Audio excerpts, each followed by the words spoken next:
programa Bíblia no meu dia a dia. Que bom nós estarmos juntos mais uma vez. E a gente não está sozinho. Se nós estamos diante da palavra, nós estamos diante de Cristo. Mas também o próprio Jesus disse que onde dois ou mais se reunirem no nome dele, ali ele está. E existe uma conexão espiritual entre nós. Nós estamos reunidos em nome do Senhor. E ele faz, ele realiza, ele opera, ele traz capacitação.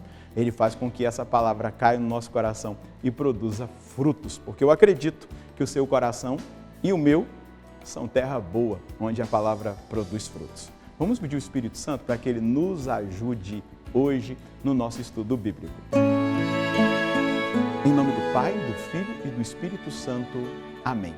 Vinde, Espírito Santo, enchei os corações dos vossos fiéis e acendei neles o fogo do vosso amor. Enviai o vosso Espírito e tudo será criado e renovareis a face da terra. Oremos, ó Deus que instruíste os corações dos vossos fiéis, com a luz do Espírito Santo.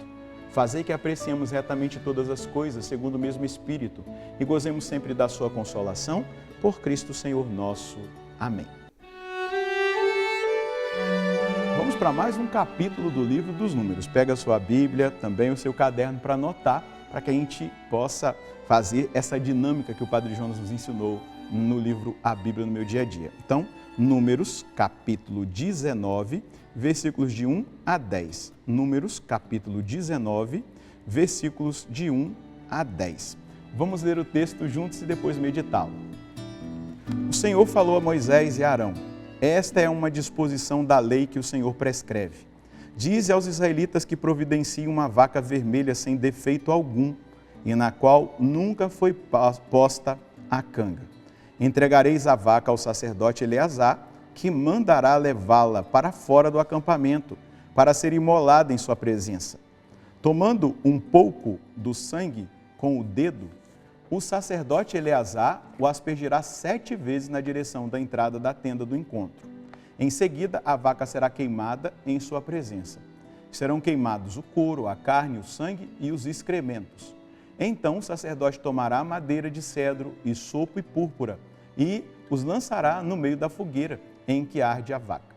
Após lavar as vestes e banhar o corpo em água, o sacerdote retornará ao acampamento, mas ficará impuro até a tarde. Do mesmo modo, quem ateou fogo à vaca lavará as vestes, banhará o corpo em água e ficará impuro até a tarde. Um homem que esteja em estado de pureza recolherá as cinzas da vaca e as depositará em lugar puro. Serão conservadas pela comunidade dos israelitas para preparar a água purificadora. Trata-se de um sacrifício pelo pecado. Aquele que recolheu as cinzas da vaca lavará as vestes e ficará impuro até a tarde. Isso será lei perpétua para os israelitas e para o estrangeiro que vive entre eles. Eu já partilhei aqui, mas vou dizer de novo, até por título de conhecimento, existem 4 sentidos da Bíblia. Quando a gente lê a Bíblia, a gente tem que lê-la, né, no sentido primeiro, literal, aquilo que quem escreveu, o agiógrafo, aquele que foi inspirado por Deus, quis mostrar. O fato é essa ovelha, ou melhor, essa vaca vermelha e todo esse processo que Deus ensinou. Isso é verídico, foi o que foi feito, né? Então, literalmente foi assim. Só que existe a leitura espiritual, que é o que nós fazemos aqui. Claro, a gente não vai fazer um estudo científico, mas existem 3 sentidos espirituais. Então, o primeiro deles é o analógico, e é com esse que eu quero hoje ler esse texto com você. O analógico, ele é também chamado de tipológico, ou seja, nós vamos procurar no texto do Antigo Testamento onde está Jesus. Onde está Jesus? Porque o Antigo Testamento revela. Só que a gente não pode ficar forçando a palavra, né? Senão a gente vai toda hora onde está Jesus e vai forçando, não. Existem coisas que estão mais claras e outras não tão claras. Esse é o sentido analógico. Depois o sentido moral. A palavra quer me dar um sentido moral, de algo que eu tenho que aplicar na minha vida, colocar em prática, para ordenar minha vida segundo a vontade de Deus. Depois o sentido anagógico. O que é o sentido anagógico? É aquele que revela as coisas futuras, a eternidade, o céu. Então são 3 os sentidos espirituais. E hoje nós vamos ler esse texto aqui com essa questão tipológica, da questão analógica. Vamos achar Jesus aqui nesse texto. Então é importante nós percebermos o que o Senhor mesmo indicou. E perceber que é para a purificação dos pecados, para que o povo seja purificado dos pecados. Aqui já tem alguns sinais.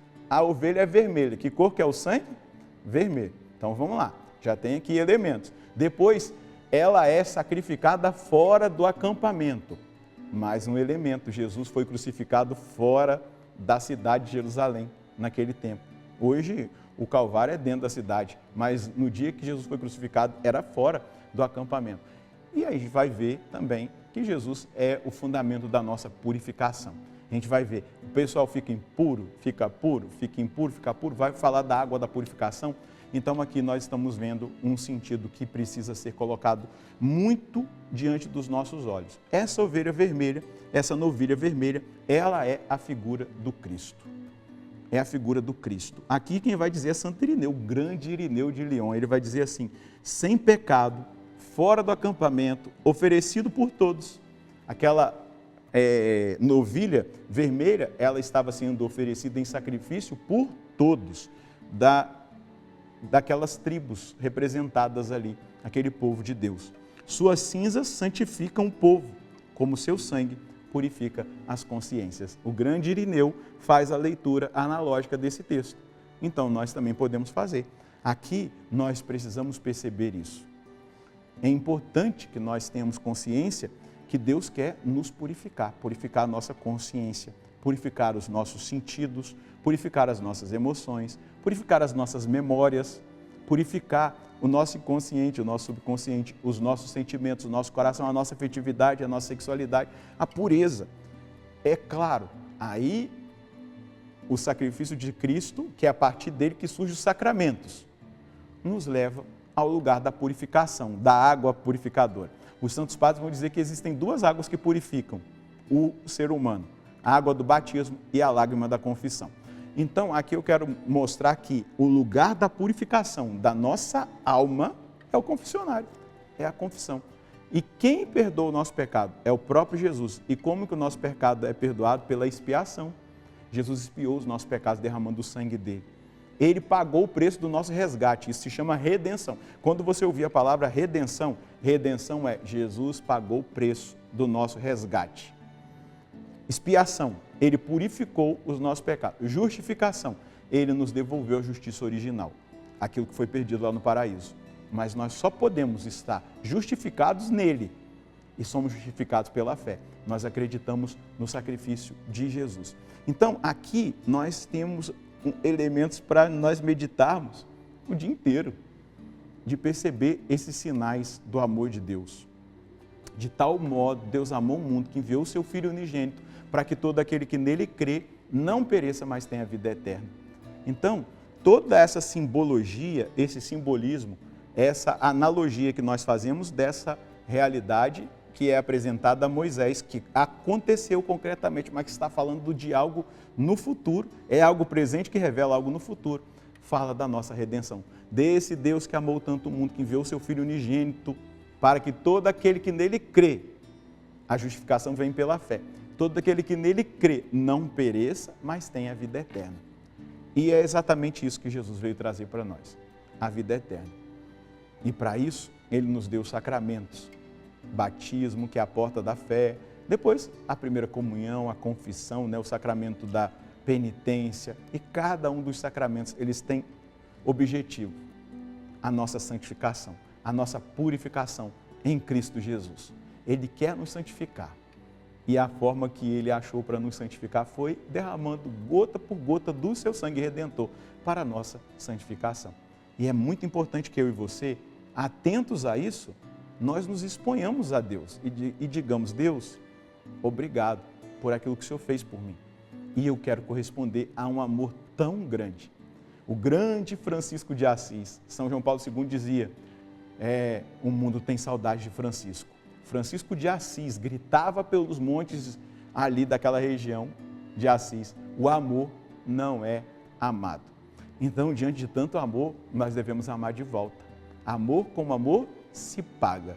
São João da Cruz vai dizer assim: onde eu não encontro amor, eu planto amor e eu vou colher amor.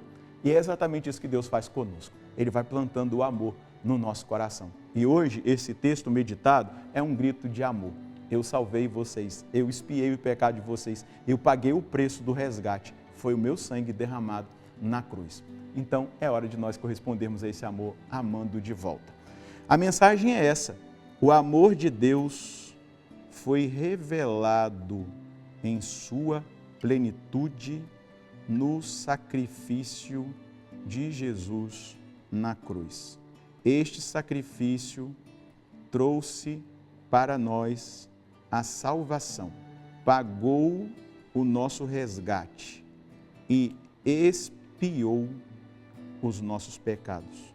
E no Senhor nós somos justificados, capacitados a viver segundo os seus mandamentos e a sua lei, ou seja, vivendo em santidade e justiça. Assim amarei de volta o Senhor Deus. Nós mereceríamos o inferno, de verdade. Olha para trás, veja quanta coisa você, eu já fizemos que nós mereceríamos o inferno. Mas o que Deus nos dá? O céu. Oportunidade, oportunidade, amor, amor, amor. E não sei se você sabe, o amor é o próprio Espírito Santo. Romanos 5:5. Não é? A esperança não decepciona, porque o amor de Deus foi derramado em nossos corações pelo Espírito Santo que nos foi dado. Então o Espírito Santo é o amor. Vamos suplicar ao Senhor nesse momento em oração, respondendo a essa palavra. Senhor, se o Espírito Santo é o amor, como foi concluída a meditação, eu desejo esse amor na minha vida, para que ele, iluminando a minha consciência, me leve a enxergar todo o amor que o Senhor manifestou lá na cruz em meu favor. Lá na cruz, derramando gota por gota do seu sangue. Assim como o apóstolo São Pedro vai dizer na primeira carta, nós não fomos comprados pelo preço de ouro ou de prata, mas pelo sangue precioso de Jesus, o Filho de Deus. O Senhor pagou o preço do nosso resgate com o seu sangue, redenção. O Senhor expiou os nossos pecados, apagou os nossos pecados lá na cruz. Isso é expiação. E o Senhor nos deu a oportunidade da justificação pela fé, acreditando no Senhor, voltar à justiça original. O Senhor nos deu essa graça. Então, é amor. E é o Espírito Santo que, movendo o nosso coração, nos capacitará a amá-lo de volta. Porque por nós mesmos a gente tem limitações, mas nós queremos, Senhor Deus, hoje declarar o nosso amor. Eu quero te amar mais a cada novo dia. Amém. Nós devemos contar com o Espírito Santo. É Ele que nos dá a capacitação. Por nós mesmos, podem olhar o antes dos apóstolos experimentarem o Espírito Santo. Ficavam disputando lugar, queriam o primeiro lugar, sentados lá, era uma confusão danada. Depois que eles receberam o Espírito Santo, eles experimentaram o amor tão profundamente que eles foram capazes de dar vida por Jesus. Deus abençoe você e a sua família. Nós encontraremos no próximo programa, se Deus quiser, no nome do Pai, do Filho e do Espírito Santo. Amém.